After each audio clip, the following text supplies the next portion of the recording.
সবাই কেমন আছেন? আমি ভালো আছি আল্লাহর রহমতে। আমি এই মুহূর্তে আপনাদের দেখাতে যাচ্ছি যে আমাদের যে বিল্ডিংটা, যে প্রজেক্টটা মুরগির জন্য আমরা করতেছি, ও মুরগির আমরা কীভাবে তৈরি করতেছি, কীভাবে মাপগুলো আমি আপনাদের দেখাচ্ছি। এই আপনারা দেখতে পাচ্ছেন যে এটা পালে দিয়ে যে জায়গাটা আমরা বড় করে করতেছি, এটা রাস্তা রাস্তাটা একটু উঁচা থাকবে। যে গ্যাপগুলো আমরা করতেছি, এই যে গ্যাপগুলো, এগুলো হলো নিচা খাসার তলের জায়গা থাকবে আর কি। এইটাও রাস্তা, আর একটা আছে 30 ইঞ্চি 75 ইঞ্চি খাসার জন্য।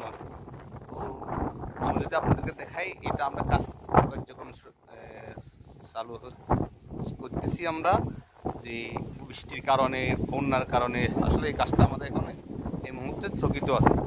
তো আমরা যদি আপনাদেরকে দেখাই যে আমাদের যে খাসার তলের যে জায়গাটা, এটা আমরা এই এক মাথা থেকে অন্য মাথা পর্যন্ত আমরা এটা স্লোপ দিয়া এই পাশে আমাদের ময়লাগুলো, বজ্রগুলো ফালা দেব পাইপ দিয়ে। তো আমি যদি দেখাই আপনাদেরকে, আমাদের বিল্ডিংটা বিশাল বিল্ডিং, প্রায় 5,500 প্লাস। আমরা এই 3 তলা বিশিষ্ট বিল্ডিংটা আমাদের মুরগি রাখার জন্য, প্রায় আমাদের মুরগির ধারণ ক্ষমতা প্রায় 20,000 মুরগির ধারণ ক্ষমতা বিল্ডিংয়ে টোটাল।